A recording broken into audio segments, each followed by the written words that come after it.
আরহাম ইস্যুতে গত দুদিন হলো আমি অনেক কথা বলেছি, কিন্তু এখন যে প্রেক্ষাপটটা তুলে ধরবো এটা শুনলে বুঝতে পারবেন যে এই বংশোদ্ভূত ফুটবলারদের হ্যান্ডেল করার জন্য ফুটবল ফেডারেশন আদৌ প্রস্তুত কিনা। আমি যদি আমার মতামতটা দেই তাহলে এক বাক্যে ফুটবল ফেডারেশন মোটেও প্রস্তুত না। এখন কেন এই কথা বলছি সেটাই বিস্তারিত বলার চেষ্টা করব, আশা করি শুনবেন। প্রথমেই বলি যে হামজা চৌধুরী, সামিত সোম, জামাল ভুঁইয়া, তারিক কাজী এখন পর্যন্ত যারা খেলছে তাদের প্রেক্ষাপটটা যদি আপনি একটু বিবেচনা করেন, সেটা হচ্ছে যে একেবারে বাস্তবতেতো কথা। এটা হয়তো অনেকের মনে হতে পারে যে আমি কেমন কথা বলছি, কিন্তু বাস্তবতা যেটা সেটা তো আপনাকে আমাকে মেনে নিতেই হবে। হামজা চৌধুরী, সামিত সোমরা খেলছে হচ্ছে ক্যারিয়ারের কোন পর্যায়ে এসে দেখেন। হামজা চৌধুরীর এখন আর কোনো সম্ভাবনা নেই যে ইংল্যান্ড জাতীয় দল বা অন্য কোথাও এভাবে খেলা। তিনি ক্লাব পরিবর্তন করতেই পারেন। তো বাংলাদেশের মানুষের টানে, ভালোবাসার টানে, তার শেকড়ের টানে তিনি এসেছেন বাংলাদেশে খেলতে, খেলছেন এবং আগামীতেও খেলবেন। এ নিয়ে কোনো সংশয় নেই। যতদিন না ইনজুরিতে পড়েন তারা এভাবে খেলে যাবেন, এই ভালোবাসার প্রতিদানটুকু তারা দেবেন। একইভাবে সামিত সোমের কথা যদি বলেন, একসময় কানাডা জাতীয় দলে খেলেছে।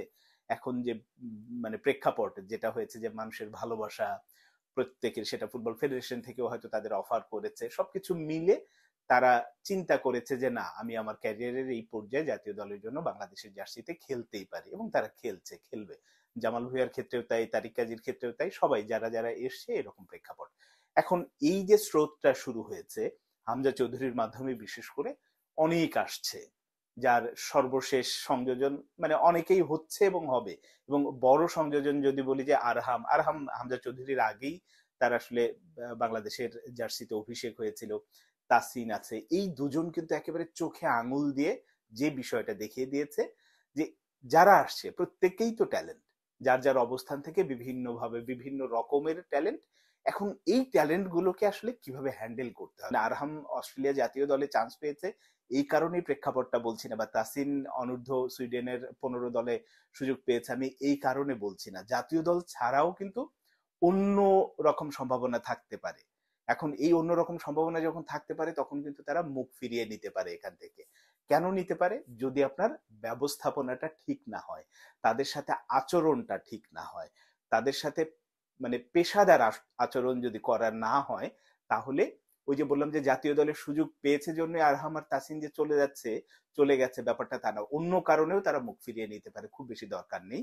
আমার ওখানে যাওয়ার, অপমান হওয়ার দরকার নেই, শুধু শুধু নিজে কষ্ট করার দরকার নেই। এইরকম বিবেচনায় কিন্তু অনেকেই এই পথ থেকে সরে যেতে পারে। মানে যে স্রোতটা শুরু হয়েছে সেই স্রোতে একটা বড় রকম ভাটা পড়তে পারে। কেন? সেটা হচ্ছে যে ফুটবল ফেডারেশন আদৌ কি আসলে পেশাদারিত্বের ভিত্তিতে তাদেরকে হ্যান্ডেল করছে? ফুটবল ফেডারেশন কি ওই রকম কোনো, একেবারে আপনি যদি বুকে হাত দিয়েই বলেন বা জেনেই বলেন, ফুটবল ফেডারেশন কি আলাদা কোনো কমিটি আছে বা আলাদা কেউ আছে যারা এই ব্যাপারটা হ্যান্ডেল করছে? আমি যদি ফাহাদ করিম সাহেবের কথা বলি, তাকে দায়িত্ব দেওয়া হয় হচ্ছে নতুন একজন প্লেয়ার কোথায় আছে তার সাথে কথা বলা, তার ফ্যামিলির সাথে কথা বলা। তিনি যেহেতু ইংলিশটা ভালো বলতে পারেন, গুছিয়ে ভালো কথা বলতে পারেন, এই কারণে তাকে ওরকম একটি দায়িত্ব দিয়ে দেওয়া হয়েছে, তিনি করছেন। কিন্তু এই যে ম্যানেজ করাটা, তাদের সাথে যখন একজন ওই রকম ট্যালেন্টেড প্লেয়ার আসবে, ট্যালেন্টেড আমি বাদই দিলাম, মানে গড়পড়তা ট্যালেন্টেড প্লেয়ার যেটা বাংলাদেশের প্রেক্ষাপটের জন্য ভালো, তাকে আসলে কিভাবে হ্যান্ডেল করতে হবে, তার সুযোগ সুবিধাটা কি হতে পারে, এই জিনিসগুলো বিবেচনা করার বোধ শক্তি বা পরিকল্পনা কি ফুটবল ফেডারেশনের কর্মকর্তাদের মধ্যে আছে? মোটেও নেই। তারা ভেবেই নিয়েছে যে হামজা চৌধুরী এসেছে, সামিত সোম এসেছে, তা তাদের দেখা দেখি প্রত্যেকেই আসবে, খেলতে বাধ্য। এই ব্যাপারটা কিন্তু আসলে তা না।